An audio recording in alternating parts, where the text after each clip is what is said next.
Assalamualaikum warahmatullahi wabarakatuh.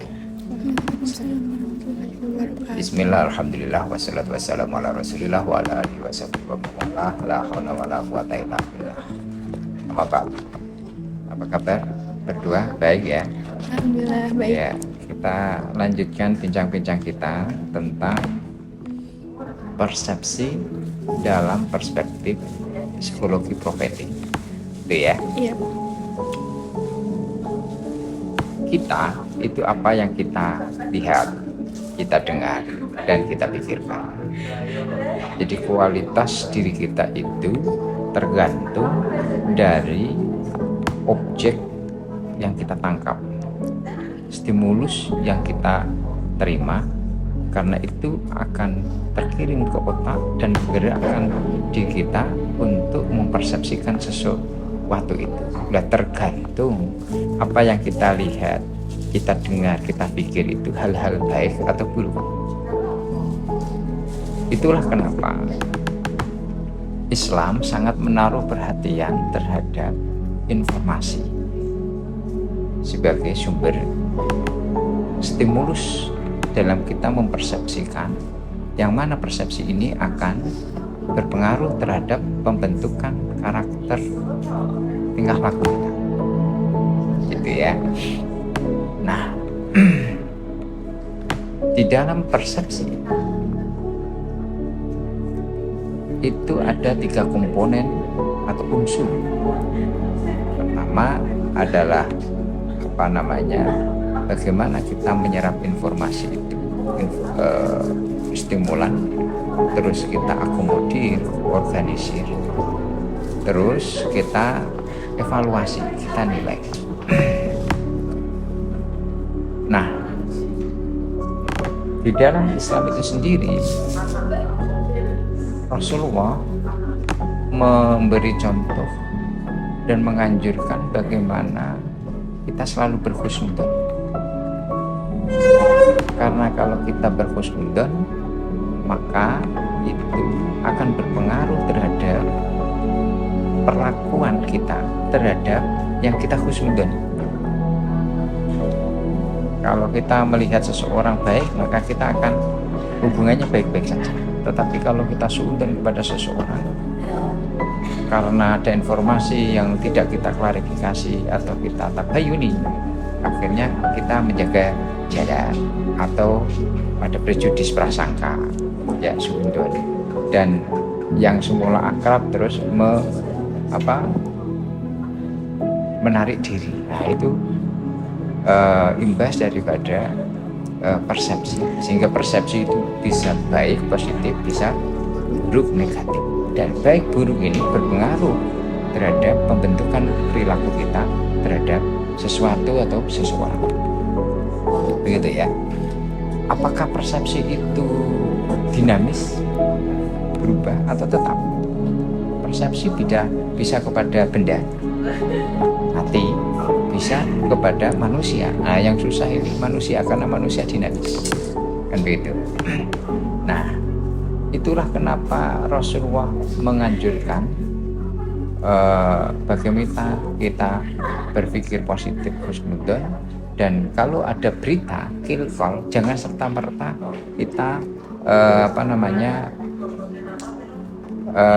langsung percaya, apalagi yang membawa itu orang yang dalam tanda tidak kredibel, tidak sikoh. Nah, kita lihat dulu siapa ini yang bawa berita, terus kita tabayuni, konfirmasi kebenarannya, biar nanti persepsi kita tepat.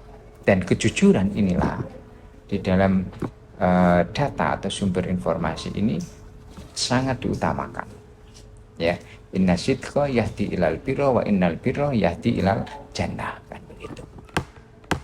Dan kita sendiri juga dianjurkan untuk selalu berhusnudzon kepada Allah, karena Allah sesuai dengan prasangka hambanya, sehingga ada ungkapan sendiri, you are what you think, Anda adalah apa yang Anda pikirkan. Kalau Anda berpikir bagus, maka proyeksi ke depannya juga akan bagus. Itulah kenapa tayangan-tayangan dalam televisi, dalam HP ini itu harus berimbang. Jangan hal-hal yang dalam tanda petik jelek, perampokan, pemerkosaan, pembunuhan, korupsi dan seterusnya. Itu seolah-olah persepsi kita nanti yang muncul adalah bangsa ini tidak aman-aman saja, tidak fine-fine saja. Harus berimbang juga dengan misalnya prestasi pembangunan apa-apa. Tapi yang namanya politisasi itu dia kadang mengalahkan segalanya. Nah, faktor-faktor terhadap munculnya persepsi ini bisa karena satu, pengetahuan, bisa pengalaman, bisa perasaan emosi, bisa faktor internal eksternal, dan itu akan mempengaruhi persepsi atau pandangan kita kepada seseorang. Saya itu pernah mendengar cerita tentang Aisyah, istri Rasulullah sendiri. Itu juga pernah disuudoni, dipersepsikan karena tertinggal oleh rombongan karena ada udzur ya. Terus akhirnya banyak para sahabat yang mempersepsikan negatif. Istri Nabi saja dipersepsikan negatif karena tidak terbayun, tidak klarifikasi. Mungkin ada teman-teman yang mau bertanya, silakan. Bagaimana caranya agar kita selalu punya persepsi yang baik terhadap semua hal atau semua orang, Pak? Ya, bagus itu. Kita adalah apa yang kita pikir, kita baca, kita dengar. Sudah saya sampaikan tadi. Kalau kita biasanya seperti ini, orang melihat, mempersepsikan kita, itu baru sharing, diskusi, atau bimbingan. Karena kita memang kebiasaannya begini, habitnya. Tapi berbeda kalau misalnya orang itu punya kebiasaannya itu mungkin pacaran atau mojok hal-hal yang tidak penting, maka persepsinya juga akan seperti yang dia lakukan. Nah, kita itu akan punya persepsi bagus pada saat kita punya kebiasaan bagus. Itu satu. Terus yang kedua, tentu saja karena persepsi ini muncul dari informasi data apa yang kita lihat, kita dengar, kita pikir, kita harus menseleksi informasi, keterangan tadi untuk kita organisir. Tidak semuanya kita serap, harus kita sortir, evaluasi mana yang bermanfaat untuk kita. Begitu. Dan kalaupun misalnya ada hal-hal yang jelek, bermimpi jelek saja nggak boleh menyampaikan, membuka aib orang lain juga tidak boleh, kan begitu.